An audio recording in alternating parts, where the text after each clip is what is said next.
Throughout today's presentation, you're going to see this vision for the future of what the practice of law will look like in this large language model world. Billing time is not the most profitable business model. Spoiler alert, but it's not been the most profitable business model for a long time. It's just Gen AI has made the absolute best case for it, as I hope I had you convinced with that hypothetical. Client expectations have changed. Remote meetings are expected. They don't need to come to a fancy office anymore, so you can keep your overhead low. There's a blue ocean of market opportunity for clients previously priced out of legal services for the billable hour. This is the latent legal market. People who can afford to pay something, but they need pricing certainty.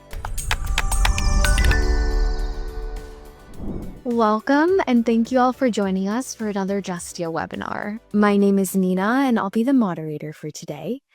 Now, to kick things off, I want to go ahead and introduce our speaker, Mathew Kerbis. Mathew Kerbis is the subscription attorney and winner of the James Keane Award, recognizing innovative virtual law firms that serve the broad middle class. He's on a mission to affordably serve clients at scale via the subscription model and inspire attorneys to ditch the billable hour. He also interviews lawyers and experts who can help lawyers stop billing time on the Law Subscribed podcast. The webinar that you're about to watch will be approximately 1 hour, and afterward, Mathew will be taking questions from the audience. So if you have any questions that come up during today's presentation, please feel free to submit them through that Q&A button in the control panel at the bottom of your screen. Now, without further ado, here is Mathew to discuss from billable hours to sustainable income, the power of subscription models and AI. Thank you very much, and thank you to Justia for having me here today, and thank you everybody for joining me. So with that, I will go to a little picture on your screen so you can see the presentation. So as I was introduced, I'm the subscription attorney. Today we're going to be covering the topic from billable hours to sustainable income, the power of subscription models plus AI.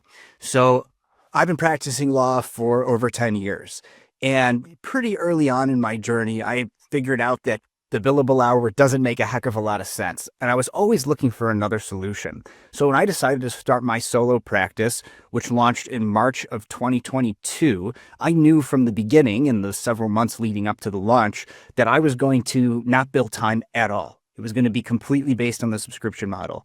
And branding experts may disagree, but I just even decided to name my law firm Subscription Attorney LLC so people knew they could subscribe for legal advice. Well, from the beginning, since I was not billing time, I knew that I needed to be as efficient with my time as possible, and that meant using AI. This was before Gen AI hit the scene, so I've been using AI before it was cool to do so, and back then it was like not as good as Gen AI. So while I will be talking a little bit about non-Gen AI specific AI, just a little bit, it's mostly going to be about Gen AI as we've come to know it today. And I really do encourage that you use that Q&A feature because, I have a lot packed in here towards the end of the presentation that I'm not going to be able to go into in great detail, but it's more of like lists of resources that you can go and do more research on. So feel free to ask questions during the presentation today, and I'll address them as they come. It helps keep things interesting. So moving right along, here's what we're going to learn in today's session: how to correctly use AI for legal services. There's a lot of misinformation going around out there. I was there on day one when ChatGPT launched. I was playing around with GPT 3.0 at the time, which was cool, but not actually useful. And so when ChatGPT launched, I was right there, and I've been playing with all the tools ever since. And so I think I have a good grasp on how to actually use it correctly. Speaking of which, you'll learn a little bit about prompt engineering today. It could be its whole own presentation, but I'll even give you some basic prompts to get started with when leveraging these AI tools. We will then get into the subscription model, the most profitable way to bill clients when using AI, in my opinion. And really throughout today's presentation, you're going to see this vision for the future of what the practice of law will look like in this large language model world. But before even that, let's just lay the groundwork with a hypothetical. We're lawyers. We love hypotheticals. Here you go. You're billing your time. You charge $500 an hour. 10 hours of billable time makes you $5,000. Gen AI can make 10 hours of billable time take 10 minutes, maybe even 10 seconds. But we didn't go to law school because we love math, even if some of us have become good at it over the years. So let's just keep it simple for simple math purposes. Under this Gen AI world, $5,000, 10.0 billable work is only billable at 0.2, $100. What do you do? Raise your rates? Well, let's talk about that. To make 0.2 of an hour worth $5,000 means your billable rate would have to be $25,000 an hour. That's a 5,000% increase to your hourly rate, or if that's too many zeros attached to a number for you, 50x, 50 times your rate. So if you're not billing $500 an hour, multiply what your billable rate is by 50. That's what your billable rate's going to have to be. Will your clients be happy to pay that rate? Are you ethically even allowed to charge that high of a rate? Under your rules of professional conduct, is that a reasonable fee? I don't think so. And by the way, no legal ethics opinions provided today. Everything's just for educational purposes only. But even a more important question, what does it mean for serving the latent legal market, which I'll define soon, and access to justice? What are your options? Well, I'm here to tell you something you probably already know because you're in attendance today, and that is the era of the billable hour is over. Enter the subscription model plus AI. So let's talk about AI, everyone's topic du jour. Personally, I prefer to start this presentation with subscription legal services, but AI is fun and really does make a case for why you need to adopt an alternative fee arrangement because of what AI is capable of doing. So let's talk about AI. What makes AI generative? So I talked about how there was pre-generative AI, like machine learning, algorithmic, predictive coding-based technology that we called AI, but it wasn't based on large language models. Well, Gen AI generates something. It generates text, it generates video, it generates images, it's generating something. But its comprehension ability is also good in the way that it generates. It's been trained on massive amounts of data to predict the next most likely, the word that is most likely to come next. And if you actually stop for a moment and think about how we communicate, like that's how we learn. Those of you who are parents, think back to when your kids were learning language. I have a 3.5-year-old right now, and she's trying to figure it out. She's trying to figure out tense, like when to use a past tense. Do you just add ed at the end of something to make it past tense? I mean, I feel so bad for her that the English language is what she's learning as her first language because a lot of the rules don't make sense. But you learn the rules is my point. And Gen AI, when it's being trained, it's kind of a lot like a child or a human learns language, and it's just predicting the next word. So it's a predictive model. And that's what helps it generate the next text or image or what have you. But in order to do that, it needs to be able to comprehend. So it's actually really good at comprehension. So these other AI tools that I was using in the beginning to figure out, is this clause a red flag, yellow flag, or green flag? It actually does an even better job at that now, these Gen AI tools based on large language models. So long story short, analysis is not necessarily generative, but it is powered by these Gen AI models now, even more so, right? And when used correctly, it can revolutionize your practice when you're not billing time. Important thing to consider, though, is Gen AI is not a source of facts or data. That is, unless it's connected to a source of facts or data, but it itself should not be relied on as a source of truth. You are the source of truth or facts and data. AI is going to do a much better job when you give it cases to analyze that you've already identified as relevant to your case and query against them or ask for results from them or connect it to an example brief or motion or contract that you already have. Then you're just asking it. Even if a Gen AI model is trained on all case law, being trained on all case law is kind of like a human reading and memorizing every case. Would you rely on that human to regurgitate verbatim No.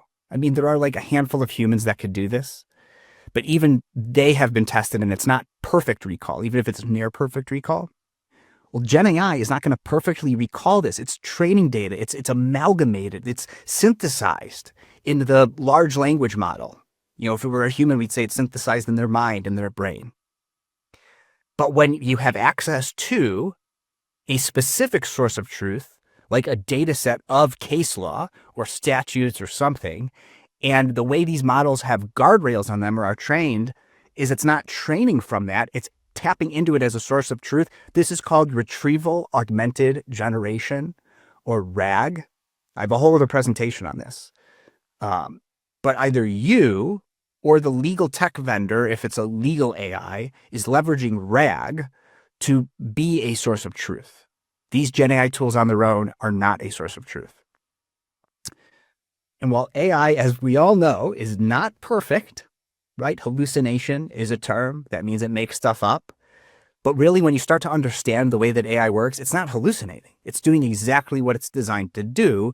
You're just using it as a screwdriver to hammer a nail, not as a hammer to hammer a nail. So when you use it as a source of truth, it's going to quote unquote hallucinate. But that's not what it's not a source of truth. That's not what it's designed to do. Humans make mistakes too, by the way. And we're going to make more mistakes than AI, and less predictably than AI will make mistakes. And so while it's not perfect, it is less prone to human error, and that error is predictable. Another way to think about Gen AI is like it's a toddler who has earned a master's degree in English. You're going to have to suspend your disbelief for this example. Has read everything on the internet, is a method actor, has a photographic memory, but who can only access this perfect memory when prompted. And as I discussed, doesn't even draw from it perfectly. Because after too much prompting, this toddler will even forget the previous questions asked earlier in the same conversation. Now, this is called a context window. If you've done any deep dives on AI, you've come across this term context window. It's how much information you could give the AI tool that it's able to reference back to, and how much of a history that conversation log can have with an AI tool. So in this example, would you trust this toddler as a source of truth? Of course not. A toddler's brain isn't fully developed, even if this toddler has perfect recall and could write in the style of any well-known author. Like a toddler, I mean, like toddlers at certain points, not when they get into terrible twos and when they're teenagers, but like a toddler, Gen AI wants to do anything to make its parents or prompt engineers, legal prompt engineers, if you're an attorney, happy, and it will make up facts using its clever, imagination-like algorithm to seem really convincing. Because it's good at being really convincing, and it's actually incredibly imaginative when prompted the right way. An example that comes to mind is how Gen AI helped a lawyer doing legal research on what's going to happen in a world where we have all self-driving cars. Is there anything to analogize that to?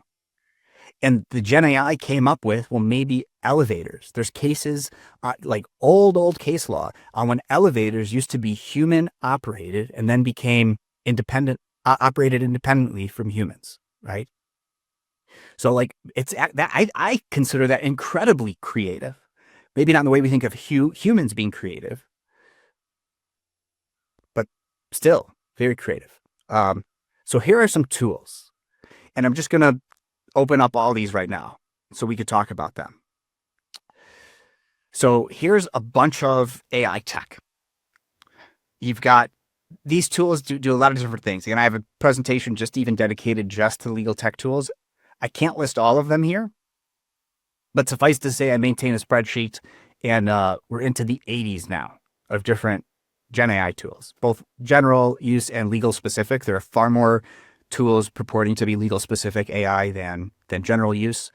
You'll see at the bottom right here of this slide, those are like the general use tools, right? ChatGPT, Gemini, Claude, Copilot if you're a Microsoft user, and Perplexity, which is the answer engine you're looking for. So if you thought ChatGPT was going to replace Google, well, if you pay for the $20 a month, then you could access the internet. It kind of does this too, but for free, and they have a paid feature. Perplexity is that answer engine.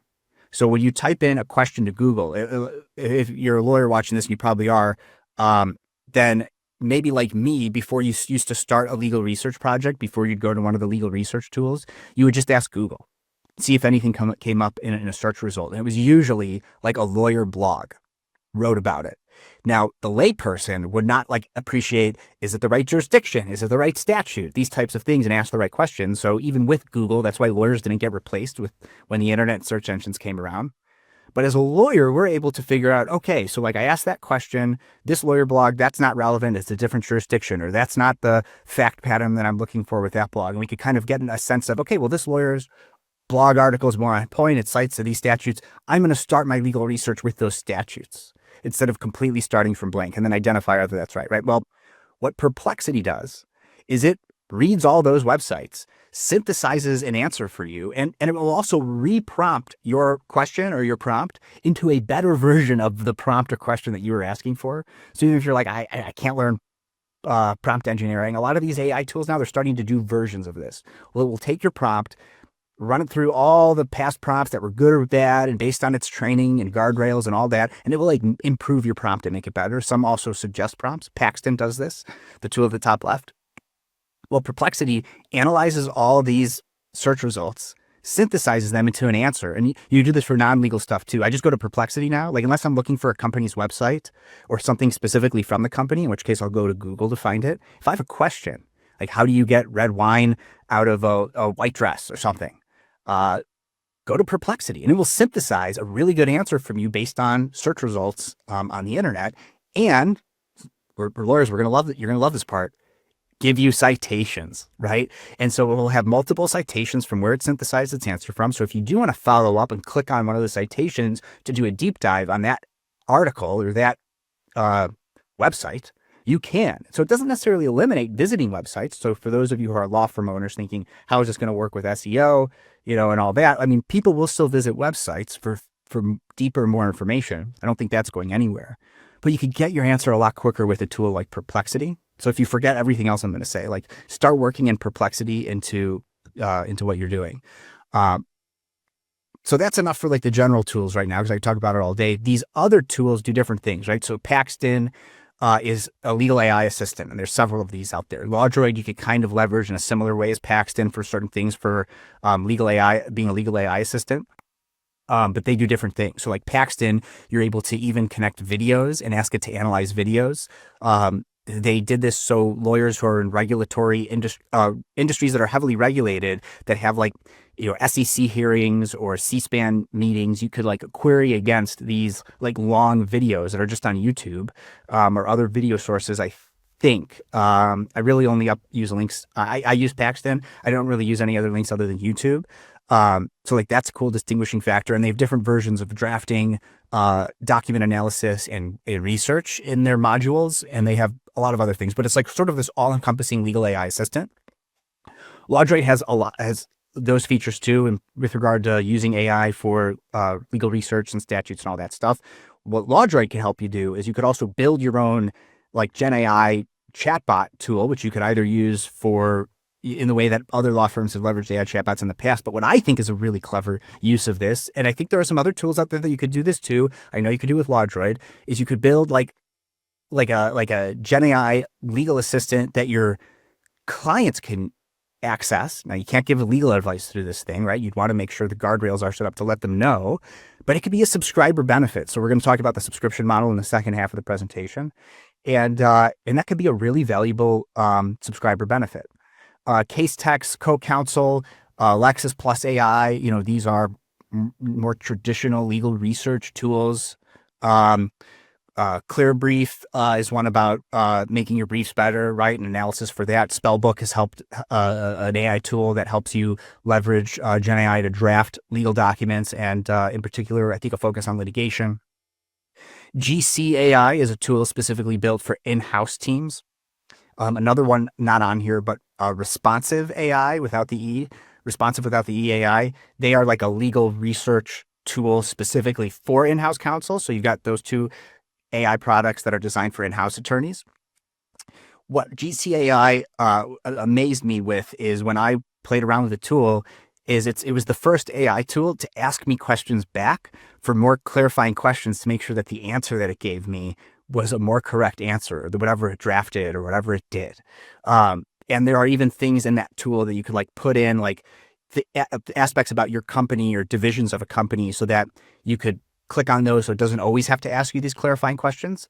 But the way that they have designed their tool, leveraging other AI models, it's a way that lawyers, we're used to, hey, if you had an associate sitting in front of you or giving them instructions on what to do, which is how you should use these tools, by the way, the same way you work with staff or other attorneys, they'd ask you questions back, clarifying questions. Well, GCAI does that, which is pretty incredible. Parrot HQ and Scribe, I should probably move those closer together. They are leveraging AI for transcripts and depositions in ways that make that process more efficient and more valuable. Even like live deposition things, from what I understand. Speed Legal and Legalon do contract analysis, so that red, yellow, green flag type analysis, but now powered by Gen AI. Hyperdraft is sort of in that category, but they have less focus on the Gen AI aspect of it, at least in their marketing materials.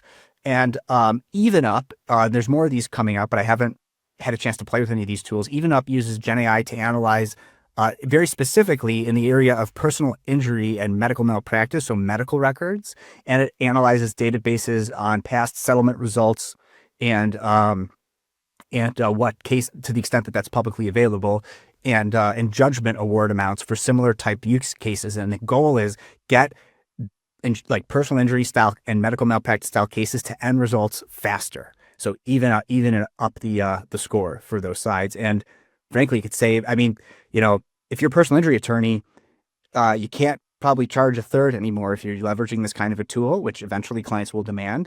And if you're an insurance defense attorney who bills by the hour, like this is going to potentially eliminate the time it takes for cases to resolve, right?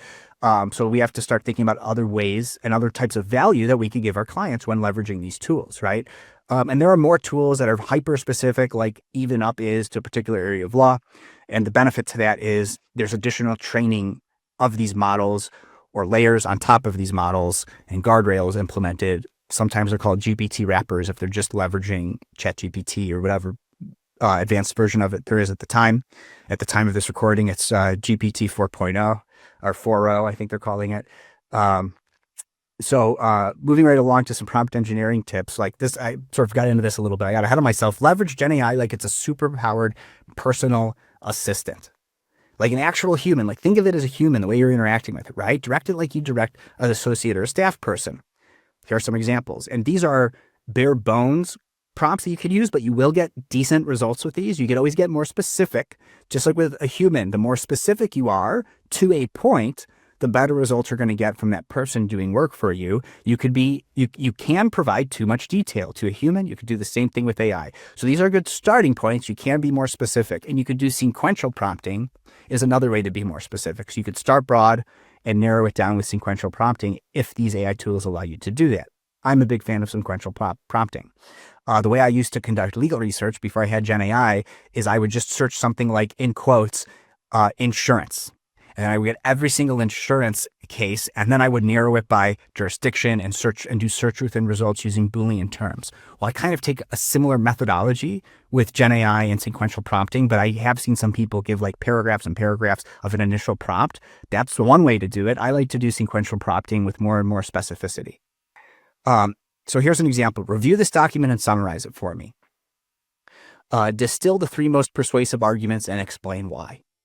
And then if you get that explanation why, and maybe you agree with it, great. If you don't agree with it, explain why you don't agree with it and have it argue back with you. So you could, peel back those layers and understand it. Put all the deadlines and dates in a table with explanations and obligations next to the date.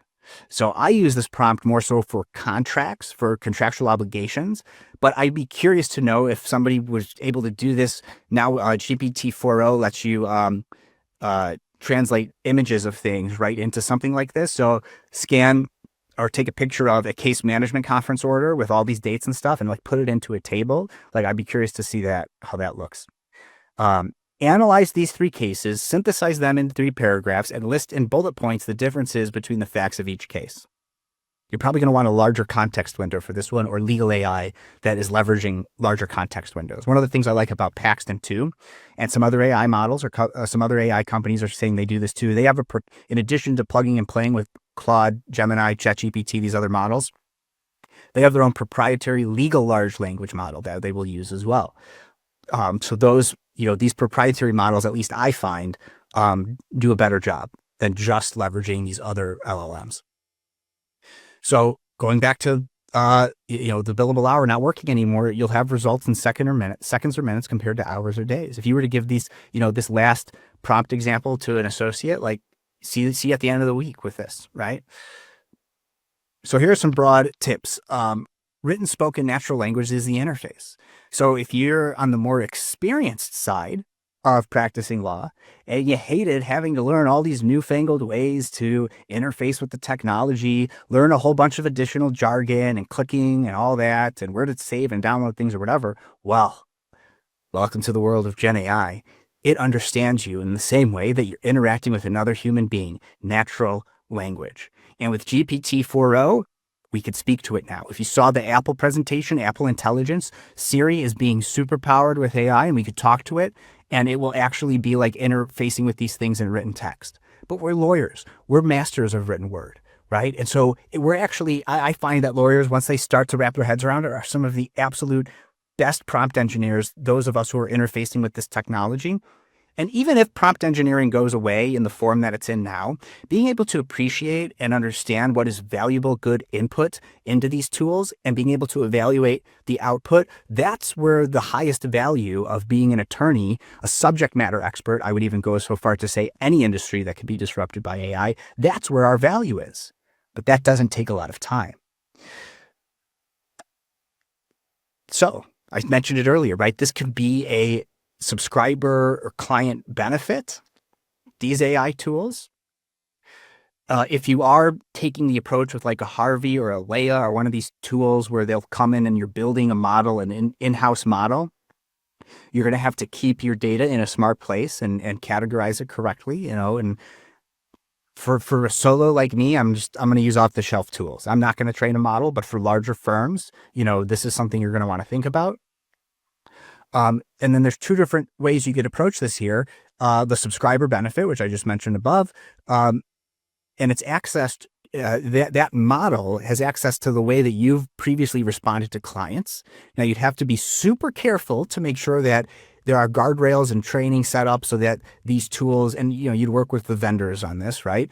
To make sure that one client can't get the information of another client, and there are ways to do this, right?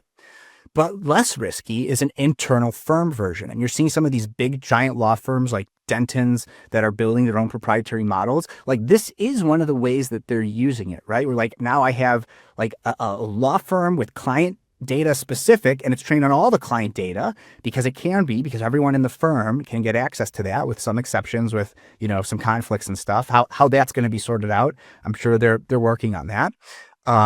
Bigger the firm, the bigger the problems. But for maybe mid-sized firms where there's fewer conflicts or none between attorneys and the types of cases they take on, that would be nice. Because then you could just have this superpower AI assistant that's trained on all the firm data. I mean, Copilot is kind of doing this with Microsoft Copilot. But as it relates to security and stuff for law firms, I think we're still up in the air a little bit about that.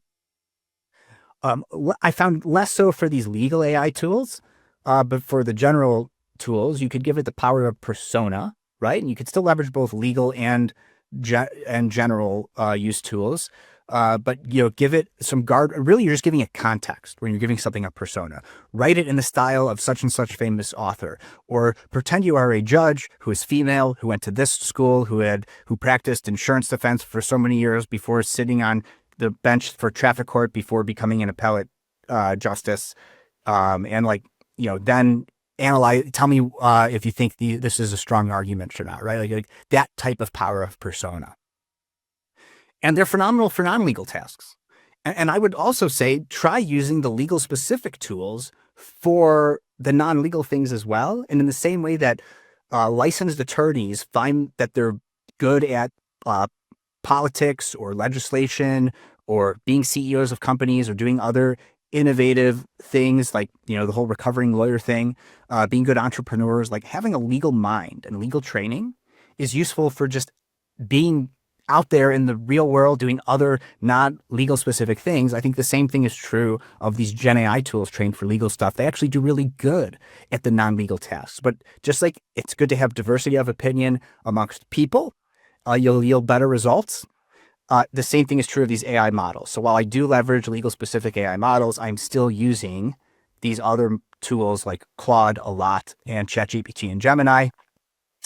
And Perplexity. I'm just not putting confidential client information in those tools, right? Because it's being trained on those things. So with all that being said, in the second half of today's presentation, we're going to talk about like the business model that makes the most sense for things not taking a lot of time. So let's talk about why. Well, as we just covered, Gen AI means billing time is not the most profitable business model. Spoiler alert, but it's not been the most profitable business model for a long time. It's just Gen AI has made the absolute best case for it, as I hope I had you convinced with that hypothetical. Client expectations have changed. Remote meetings are expected. They don't need to come to a fancy office anymore, so you can keep your overhead low. Zoom, Teams, Google Meet, all these meeting apps are all on people's phones. Easy scheduling is expected.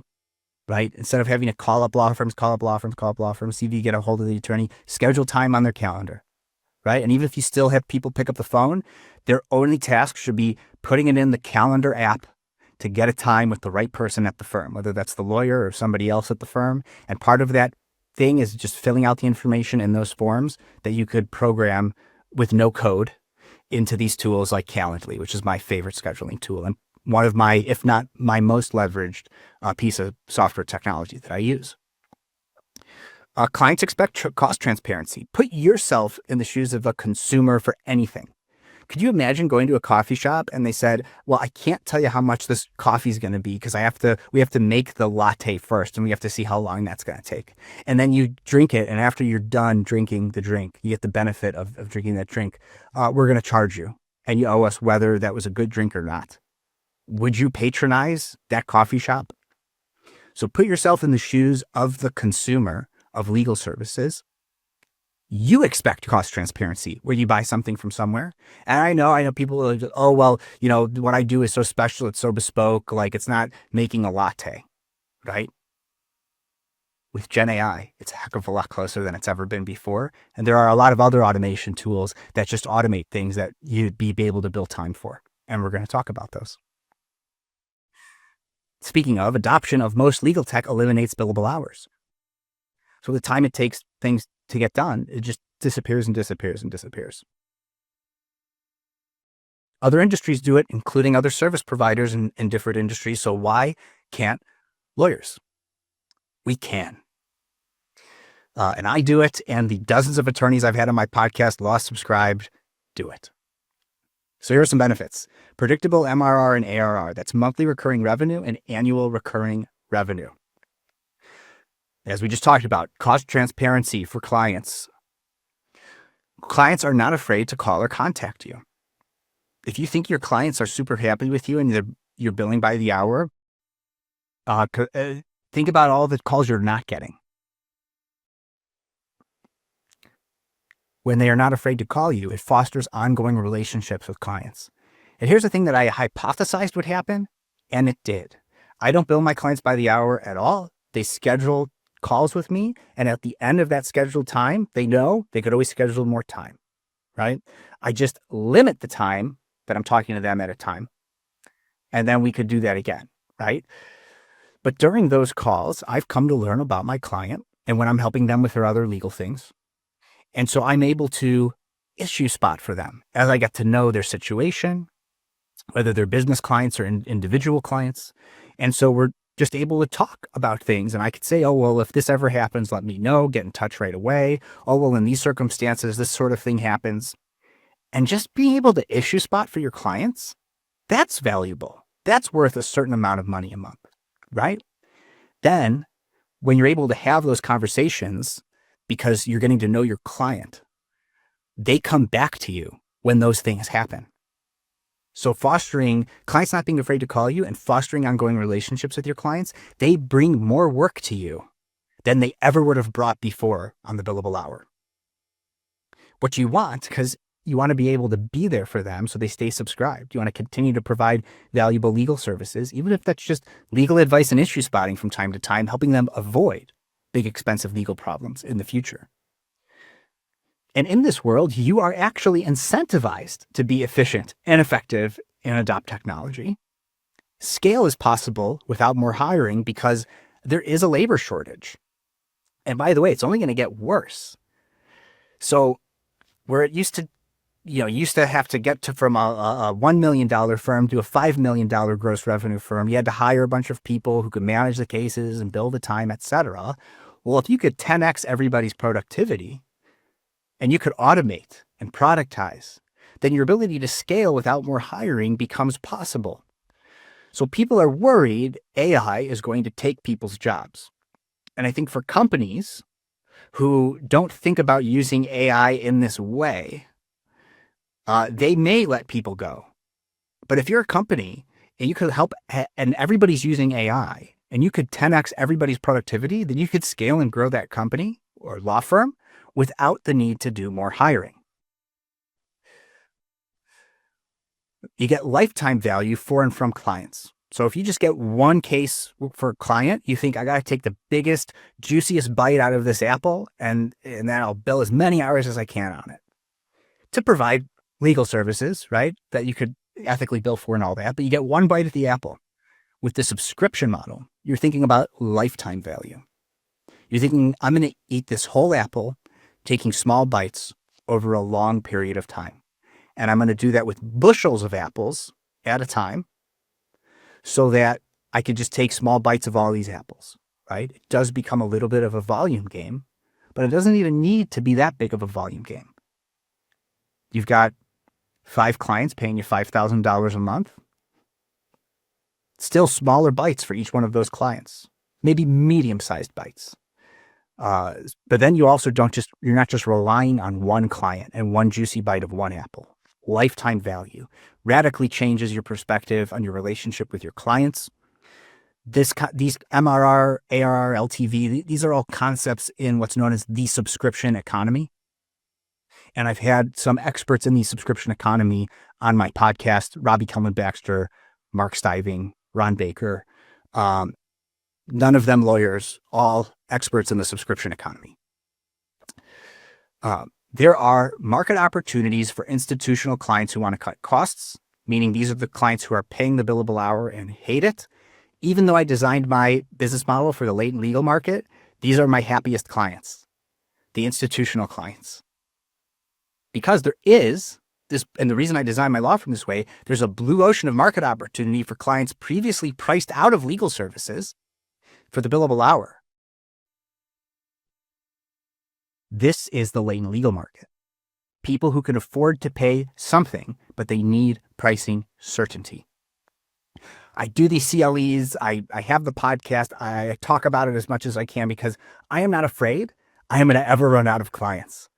There are so many potential clients that as a true solo, I'm going to be fine. And frankly, the more lawyers who do what I do, the more awareness there is around this is a way to hire an attorney, and more people get used to it. And I'm a general practice transactional attorney. I do mile wide, inches deep law because when you're helping clients avoid big, expensive legal problems, your ability to get competent on legal issues before it's a big problem is a heck of a lot easier than having to go a mile deep every time. If something goes more than a few inches deep, I need to be able to refer that to an attorney who's competent in that practice area that could go a mile deep. Well, there's opportunities to do subscription just in those specific areas. This also lets you compete with LegalZoom, not necessarily in the business docs space, although I've seen some of that, but also think Hello Divorce or Hello Prenup, different companies, similar names, different companies, but they're productizing different aspects of family law, of divorce, or of getting a prenup, right? And so not necessarily competing with LegalZoom, but taking a similar approach, and those were started by law firms. And whether or not to do that under your banner of a law firm or spin up a separate company is a totally different talk. I see I've got some questions here, so let me address the Q&A live. What practice area do you think can benefit the most from AI? All of them. How many clients can a solo handle under a subscription model? It depends on, sorry, I said it depends, but like, for example, are you targeting individuals? Are you targeting solopreneurs? Are you targeting business clients? It does depend on what is your target market. And then I could give you a better answer to that question. And it's all about how do you productize and automate your processes, right? And what's the value, like, what are you actually trying to sell, right? Um, what is the average amount of time that a business client tends to stay subscribed? As long as you continue to provide value for them and they're offloading all their legal things to you. I've had my business clients are my happiest clients because the CEOs or the owners of those businesses, they were wearing the legal hat of that business. And now they don't have to worry about that for predictable monthly price. They start sending me all the legal stuff. They can focus on what makes them money in their business or what makes them happy in their life. And they don't need to worry about that anymore. And then as their business becomes more successful because they're able to drive more profit for their business because they're not worrying about legal stuff, there's more legal stuff that comes up. They send you more legal work and you charge them a higher subscription. So it is a virtuous cycle. Do you only charge on a subscription or do you also do some projects using other fee models such as flat fee? Yes, I do. I do some pure subscription model work and I do subscription plus flat fee work. But I take the Costco approach, which is in order to shop at Costco, you must first be a member of Costco. But what are your subscriber benefits? You know, whenever you need to go there, you're going to get a discount. You're going to get a good deal. And that's what my clients always get. They get it below market flat fee rates to the extent there are below market. There is a market rate, or I just charge $50 a page for things that it really isn't a market rate for something like that. But they only get that $50 a page if they're subscribed starting at least $20 a month. And what's nice about having that per page pricing, that a la carte unbundled legal services pricing, is that it explains like rebundling and the value of these other higher level subscription packages where you do it per project or you do it with some other scope legal service. And if it goes over, they could go up a subscription level or you charge them a la carte per page. How do you determine what to charge for your subscription prices? I love it. Sorry for everybody who relies on the slides. Those slides are far in advance. I'm just going to answer this question now. Keep it super simple, right? Think about how you're defining your subscription benefits. And I find it's a useful exercise to think about all the value that you could provide your clients, whether it's traditionally thought of as legal or not, but maybe the legal mind approach to it is a valuable thing. I even have a subscription add-on of, I will be your registered agent for your business. Is that like providing legal services? No, but it's something lawyers do anyway. And I bundle that into my higher level subscriptions, or I just do it a la carte for my clients it doesn't make sense for them to subscribe at a higher level. So just unbundle all of your legal services or something of value that you're providing your clients, even if it's not a legal service, and price it, right? And subscription add-ons are another thing I do. So that answers that question. How does this work when you specialize in one or two areas? Sometimes the need for continuous subscription. How does this work? So I don't really understand the question. So rephrase it, because I'd hate to just answer whatever question I'd rather answer, and I'd rather you rephrase that question, whoever asked that. What happens if a business client needs a specialist or something outside your scope of expertise that wouldn't be included? So I already kind of covered that. Also, are the court filing fees in addition? So for litigation, I think subscription plus flat fee is the way to go, and that's up to you. I think in the same way, you can think of the same way as, do you charge a subscription? Do you charge the transaction fee? So like the 3% to the client if you're letting them pay for a credit card? I think that's just bad business. Charge more money to account for the extra 3%. You hate being nickeled and dimed yourself, right? So like you could either decide to I'm just going to charge enough that it's going to account for the maximum amount of filing fees that I may have to charge in this case. Or you can say, here's my flat fee you pay when we start a case. Here's my monthly fee. Here's my success fee, depending on how we settle the case. And you're going to pay through costs throughout. And maybe you give them a chart of estimated costs so they could budget for it. Because when a client signs up with you, subscription and or flat fee pricing, they want cost transparency. Is your revenue and profit capped in a subscription model? No. Eventually, you will need to hire more people, right? Eventually. But I am a firm believer that with just some fractional help, so some freelance lawyer, independent contractor work, that I should be able to scale a true solo practice without any full-time employees to $500,000 annually in gross revenue. serving the latent legal market. I could probably make it $1 million company if I was trying to, or $1 million plus firm if I was just trying to service the institutional clients. But that's not my mission. That's not my goal. So it's capped up to you being a true solo. And then, I mean, the sky is the limit. But that's true of any business model. Just your ability to scale is limited by how many people can you hire when you need to get to that point. AI puts that point off for a long time. But no, it's not capped. And with the billable hour, it is capped. You're capped to billing however many hours in a day you could bill. So unlike the billable hour, which is capped time, you're capping the revenue you could earn. There is no such cap with the subscription model. Is there an online list to show which attorneys are offering subscription services? So if you go to lawsubscribe.com/directory, I think is what it is, or just lawsubscribe.com, one of the tabs on there is a directory of all my past guests who are lawyers leveraging the subscription model, or I should say legal professionals leveraging the subscription model. And altfeeco, I think .com has a directory as well of alternative fee-based attorneys. Not specific to subscription. The one on my podcast website is specific to subscription, and it's a few episodes behind. I need to update that page. By subscription, do you mean flat fee practice, one fee per client per month?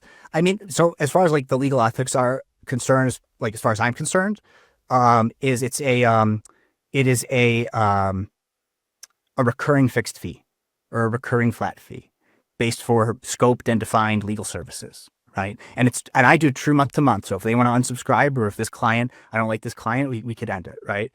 Do you put a cap on the number of hours? No. Tracking hours and subscription don't go hand in hand. I do not track time at all. To the extent that you are pivoting from a billable hour mindset to a subscription law practice, and you're not just starting from scratch, which is what I did, it might be useful to track your time, but the goal is not see how much time this takes me. And that's what I know how much to bill. It is, see how much time this takes me and how could I spend less time doing it? Because with the subscription and flat fee model, the less time you spend on something, the more money you make. So it's the exact inverse. So to the extent you want to track your time, do it and figure out how could I spend less time on this the next time? And that will help you productize and develop your business operations around delivering the legal services more efficiently and effectively. The way that I control my time, to answer that question, is I only let clients schedule a certain amount of time with me at a time.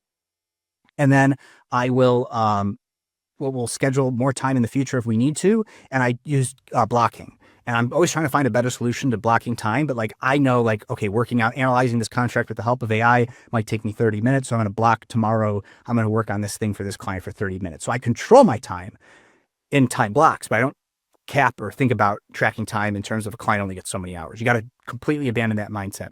How does a patent lawyer do subscription model where each invention is a different field of technology? Anonymous attendee, I would love for you to come on my podcast. We could actually have a deep dive on that. I have some ideas, but they're highly speculative. Because I'm not a patent lawyer, and so we'll need a deep dive on that, but I could come up with a way if I had more information about what a patent lawyer did. Might be good for a LinkedIn Live too, if you're open for it. How do you charge for a subscription when you file a divorce client, but they need a bankruptcy after? How do you have an ongoing subscription? Ooh, yeah, this is juicy. So with family law in particular, I think of it a lot like criminal law, and there's a slide on this, but we're sort of moved past the slides now. You will have the slides. Make sure you download them from Justia.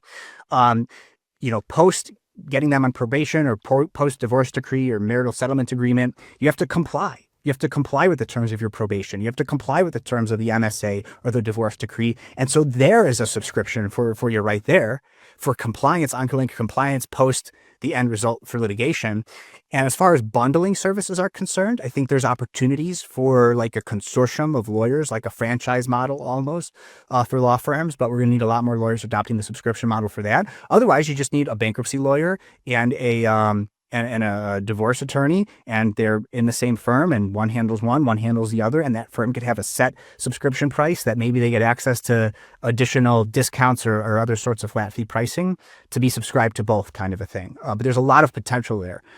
Do you require 6 or 12-month subscriptions or just month to month? I do pure month to month because that's what I would prefer. And also I think ethically it's easier to comply with legal ethics of it all. Like, is the fee earned? Is it not earned? What do your legal ethics say about that kind of a thing? And I mean, no one client supports my business because it's distributed amongst more clients. So I don't want to lock clients in for long term because I'm not worried about I'm not worried about having the revenue because I have recurring revenue that I can count on. Subscriptions should be ongoing. This is similar to a retainer, but a specialist is usually only needed one time, right? So I mean, it's how you're gonna have to figure out what value can you provide. It's like the traditional, like the old school retainer. Yes, kind of like that. I'm very uncomfortable with that because that doesn't allow you to really embrace the benefits of the subscription economy. Modern retainers are money paid up front that are billed against, so not that kind of retainer. Um, but yeah, if you're a specialist, you're also going to have to cast a wider net because maybe this person will only have that type of thing one time. So you're going to have a lot of people subscribed. It depends. If you give me a specific practice area, I could talk about ongoing value, like estate planning. You do the estate plan and then what, right? It's a one and done type thing. Well, since I'm general practice transactional, I only do simple estate plans. And so that's one of my bundle of services that I can provide. Somebody buys a home, I cost a couple $100 less than the next attorney if they're subscribed to me at $20 a month. And I'll also do their simple estate plan now that they have an asset. But it's truly simple. Like if it's complicated, I'm going to refer that to an estate planning attorney, right? But an estate planning attorney, it might not make sense to subscribe unless somebody has a large estate and they're always buying and selling houses and you need to update the thing every month or two or something like that.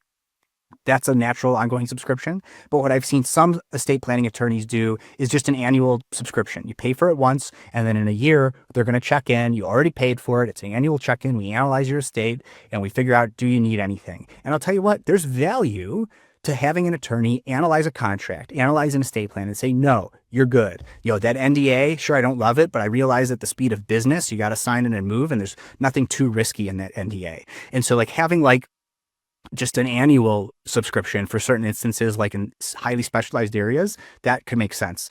How do you define your scope of services in your engagement letter to avoid clients abusing your time or properly setting client expectations? Yeah, they schedule calls with me that are blocked in the calendar. And so that's how they handle that. And if they and the voice message, if they leave me a voice message says, the best way to get a hold of me if you're a client is to sign into your client portal and schedule a call. If you're a new client, if you're not a client, go to the website and schedule a call so you can meet the attorney for an introductory call. And if you're an attorney, I have a URL for that attorney, right? And realistically, I am returning these calls eventually, but I'm letting the client or prospective client know the voicemails are not a priority. Go schedule a call with me. And my engagement agreement is on my website. So I will go back now that we've hit all the questions. I will go back to the slides here. So we've kind of covered subscription model benefits. Just me talking about all this. So we only have 7 more minutes left. Thank you for all the great questions. I highly encourage you to read the slides because I don't have time to actually go through and cover them all now, but I covered a lot of this in answering the questions, which in my opinion is far more interesting and engaging. So pure subscription model is one way to do it, right? You can fractional general counsel, which is what I do. That's one of the ways that I do it. But area specific, like trademarks, is a way that's really kind of started some of the longest running subscription leveraging lawyers out there. Started in the trademark space. Ongoing brand protection, it sort of naturally fits there. You could always find ways to find a practice area that has ongoing some sort of value, but in trademarks, it's sort of obvious, right? Document marketplace, we talked about this in the legal adjacent stuff we talked about. So subscription and flat fee model works well for one and done type things, real estate, corporate, formation, general, transactional. How do you price it? Keep it simple, right? No more than 3 offerings at a time. Good, better, best pricing is if you're doing your follow-up research, look up good, better, best pricing. I like to have a low accessible entry-level price for the market you're trying to serve. That's why my subscriptions start at $20 a month. I also offer subscription add-ons that could come on and off as something happens. So, for example, my premier level subscribers pay $100 a month. They get access to a subscription add-on of an asset purchase agreement based transaction. So another $800 comes on while that transaction is happening. And at least in Illinois, those transactions last anywhere from, they can go shorter or longer, but typically 3 to 6 months. So the client knows how to budget for it. And then when the closing happens, that $800 a month comes off. It goes back down to the $100 a month, and I'm still available for post-closing compliance for that client.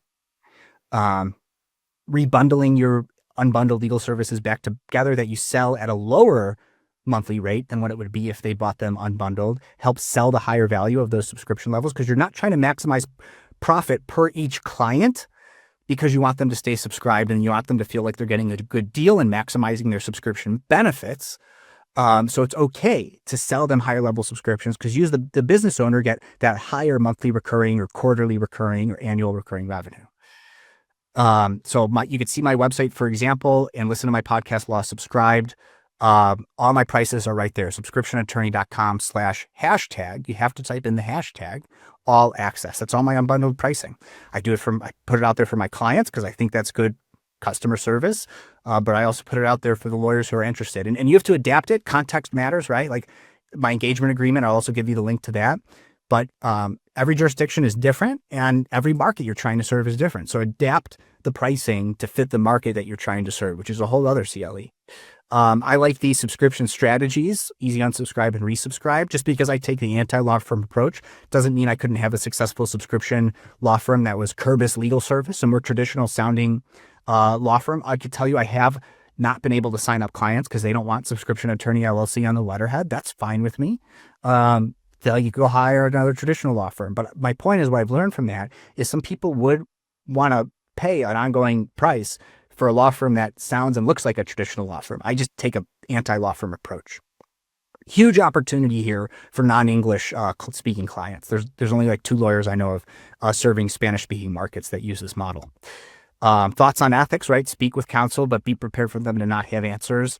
I will tell you there's the rules and the comments to the rules do contemplate ongoing relationships with clients, fixed fees for work. The fee must be reasonable, right? These are things you'll have to think about. And how you define your subscriber benefits is really important, right? Like my clients get access to below market flat fee rates that no other lawyer offers fees at that rate. And that might on its own be worth $20 a month. I would say it's worth way more than $20 a month. They get access to schedule calls with me. Like they're not getting calls with me. They're getting access to it. And that access compared to what other lawyers charge for $20 a month, just the access is worth $20 a month reasonably for the markets that I'm trying to serve, right? And I do charge more on top of that when they actually need substantive legal work done. And for documents I do all the time, like real estate transactions, that's just a flat fee for that type of transaction. For unknown things, it's $50 a page. So it's way more access. And so I feel comfortable that just getting access for $20 a month, that is the value and I'm earning that fee upon them getting access, right? And that's because it's low. That makes it reasonable in my mind. So you have to consider the reasonableness of the ongoing fee. One of those estate planning attorneys, they offer 3 post-estate planning subscription tiers, and they get different things like quarterly check-ins, biannual check-in, and an annual check-in. And I think their annual check-in is just $100 for the annual subscription. And guess what? When they're subscribed to you, even if they're not going to use you for an estate plan, who do you think they're going to go to when they've already subscribed to you, right? When you start running out of something and Costco sells it and you're a Costco member, are you going to go somewhere else to buy it? Or are you going to go to Costco? And then while you're there, you're going to buy a bunch of other stuff too. The same thing applies for legal services. I also am part of Overture and Lex Amica because I need to refer cases all the time. And they get access to my growing knowledge base, which I'm actually in the process of looking to hire a law student to help me build that out a little bit more. Because doing the substantive client work just matters more. And then rebundling, right? So here's the type of technology that you need. And I can't cover this all in 2 minutes, but the slides speak for themselves on each one of these types of things. I would say the AI, the payments, and the scheduling are the most important things. So definitely pay attention to those as you go through these materials later on.